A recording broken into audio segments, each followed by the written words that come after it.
Assalamualaikum warahmatullahi wabarakatuh. Perkenalkan, nama saya Dewi Ratih, NPM 2013023041, Prodi Pendidikan Kimia dari kelas 4A.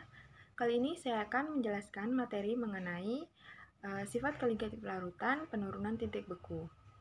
Berikut penjelasannya. Sifat koligatif larutan. Sifat koligatif larutan adalah suatu sifat larutan yang hanya dipengaruhi oleh jumlah partikel zat terlarut. Jadi, semakin banyak zat terlarut, maka sifat koligatif akan semakin besar. Terdapat 4 macam sifat koligatif larutan, yaitu yang pertama, penurunan tekanan uap jenuh, yang kedua, penurunan titik beku, yang ketiga, kenaikan titik didih, dan yang terakhir, tekanan osmotik. Nah, untuk pembahasan kali ini yaitu mengenai sifat koligatif larutan penurunan titik beku. Titik beku adalah keadaan saat suhu dan tekanan tertentu suatu zat mencair, di mana cairan dengan zat padatnya berada pada keadaan setimbang. Pada titik beku, kecepatan partikel meninggalkan keadaan padat dan memasuki keadaan cair sama dengan kecepatan partikel meninggalkan keadaan cair dan memasuki keadaan padat. Jika ke dalam air dilarutkan sejumlah zat terlarut yang sukar menguap sehingga membentuk larutan, maka titik beku larutan tersebut akan lebih rendah daripada titik beku air murni. Nah, dapat dilihat di sini yaitu terdapat 2 tabung. Tabung yang pertama berisi larutan garam dan tabung yang kedua berisikan air murni. Dan di sini ada temperatur suhu. Di sini juga terdapat keterangan warna, di mana warna biru muda yaitu dalam keadaan cair dan warna biru tua dalam keadaan membeku.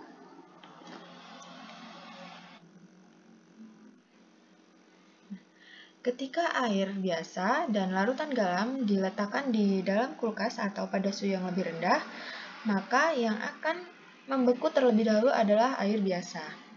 Seperti pada animasi berikut.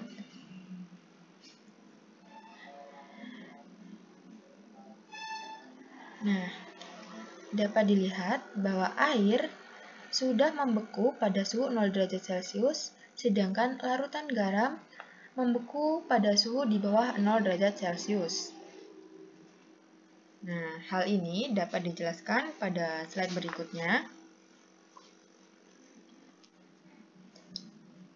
Nah, dapat kita lihat di sini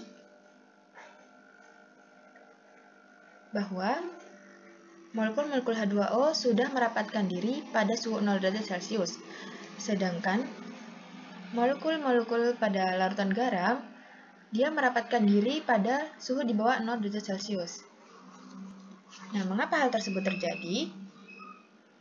Hal ini terjadi karena ketika air pada larutan garam ingin merapatkan diri, akan terhalang oleh molekul-molekul garam yang ada pada larutan tersebut. Sehingga dibutuhkan suhu yang lebih rendah lagi, yaitu di bawah 0 derajat Celcius, agar interaksi antara molekul-molekul air ini saling merapatkan diri sehingga larutan tersebut dapat membeku.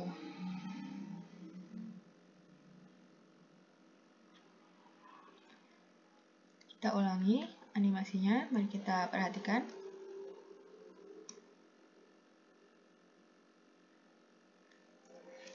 Nah, baik, jadi kesimpulannya, titik beku larutan garam lebih rendah daripada titik beku air murni. Dapat dilihat ketika air lebih cepat membeku dibandingkan larutan garam. Hal ini disebabkan karena ketika air ingin merapatkan diri menjadi kristal es, akan terhalang oleh molekul-molekul garam yang ada di dalam larutan tersebut. Sehingga dibutuhkan suhu yang lebih rendah di bawah 0 derajat Celcius agar interaksi antara molekul-molekul air ini saling merapatkan diri sehingga larutan tersebut dapat berubah menjadi membeku. Baiklah, sekian penjelasan dari saya. Saya akhiri. Wassalamualaikum warahmatullahi wabarakatuh.